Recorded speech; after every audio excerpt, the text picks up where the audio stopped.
I absolutely love it. We are taking over Crypto.com Arena with Chance of Light, the mother effing beam. Are you kidding me right now?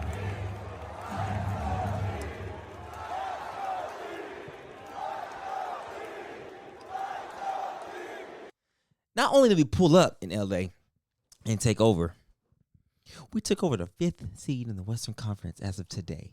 What a beautiful sighting right there. Now we control our own destiny here on out. We just got to keep winning, of course. But I believe we have 16 home games out of the next 26 games. So I like our chances.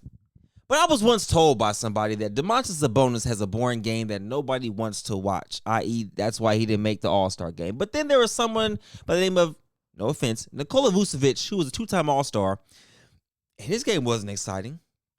It wasn't as exciting as this. It wasn't as exciting as this, my bad. Put it in his face. What a disgrace. Oh, my Lord. Hold that, Big Zoo. Jesus is king. Domantas Sabonis, let's read the tweet, has 39 straight double-doubles, and counting, by the way. I don't see him stopping. 20 triple-doubles this year, leading the NBA in triple-doubles, averaging 20, 13, and 8 on 62% shooting. But that's not what turned me up the most, though. It was De'Aaron Fox. Because De'Aaron Fox got a foul call when he was guarding James Harden that he wasn't excited about or wasn't happy about. Got a technical foul. And from that point forward in the fourth quarter, he literally took over the game. Let's watch this defensive possession when he's guarding James Harden back-to-back. This is back-to-back possessions, by the way. This is right after James Harden drew the foul that De'Aaron didn't like. Let's watch and learn from a All-NBA first or second defensive player, because he's going to get that for sure this year, in my opinion. There's no way he doesn't get that. He solidifies an All-NBA team this year. You heard it here first. Sit down. Thank you. But this right here. No. Yeah. Talk that. So, yeah, we sitting. Oh, my gosh. Watch this yell right here. Turn me up. I've never in my years of watching Kings basketball with De'Aaron, I've never seen him this turned up right here off of a defensive stop, man. This let me know how locked in he was and how serious he is about this season moving forward, because if we get this De'Aaron that's locked in like this, good luck to the rest of the mother effing league. You see the passion that he has right now on his face? Oh! You thought Mr. Fourth Quarter last year was scary?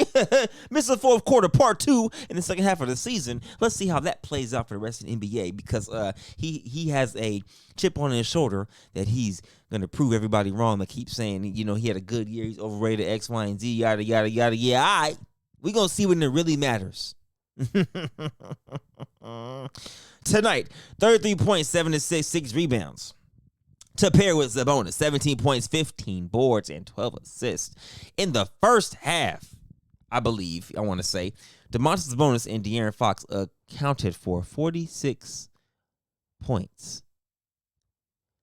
Domantas Sabonis and De'Aaron Fox, I believe, fact check me if I'm wrong, accounted for 46 of the Sacramento Kings' total points in that first half. I believe we had 58 points at halftime. That's insane. That's freaking insane.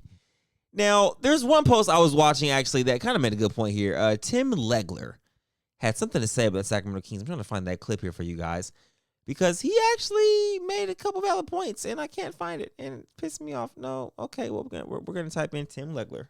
Tim Legler.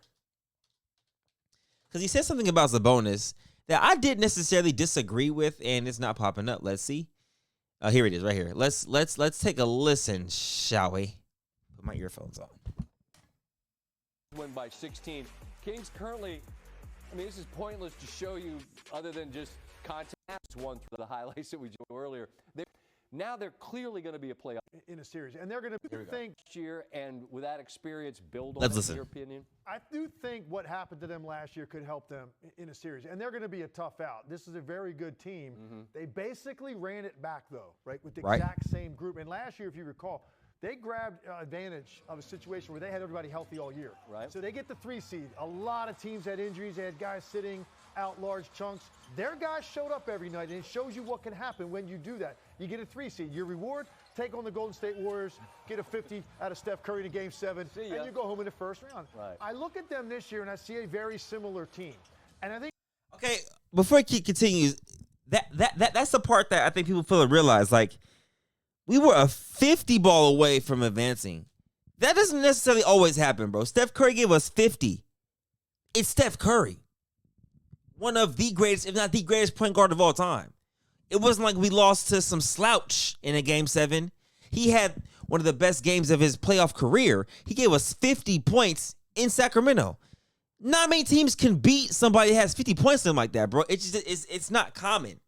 I tilt my hat to Steph Curry after that game. Wasn't much we could do, bro. It's Stephen Curry. I think ultimately, Scott, what it comes down to for me, as great as Sabonis is, and I love Sabonis, he has some limitations offensively that when you look at the other top teams in the West, and there's 8 teams chasing 50 wins this year. Right. When you look at those teams, like that second guy is just a more dynamic offensive player in terms of getting their own offense, getting their own shot. Okay. I mean, he's an incredible power player, and he will punish you inside. As hard as he plays, takes the occasional 3. You just mentioned his 3-point percentage. Doesn't shoot very many, though. 69% foul shooter, but it's the stuff he doesn't do in the middle area of the floor. I feel like every other team in the West has a second guy that can kill you from that area of the floor. So there's a limitation there. And last year, if you recall, he got bottled up in the Golden State series. He averaged 16 points a game. They had. Okay, now, I'm not saying I disagree fully with what he's saying, right? We saw Sabonis, and he did struggle against the Golden State Warriors for sure. But I think it's a matchup thing. That matchup just wasn't good for us in terms of, how can I explain this? The Golden State Warriors outsmarted us, outmatched us for 7 games, right? And then Steph Curry had 50 ball. He had 50 freaking points. Like, that's phenomenal. But with the bonus in that series, Draymond and Kevin Looney played him exceptionally well. That's a matchup problem for Domantas Sabonis, right?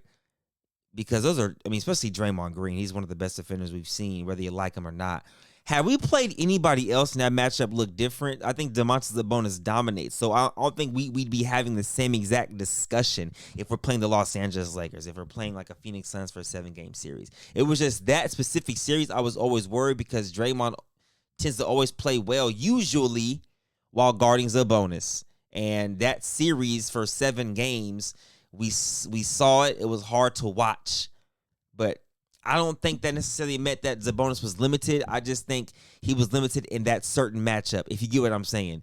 And in terms of everybody else has that dynamic player that can create outside of their main player, which is De'Aaron Fox for us, who can create the most, right? I can agree on that.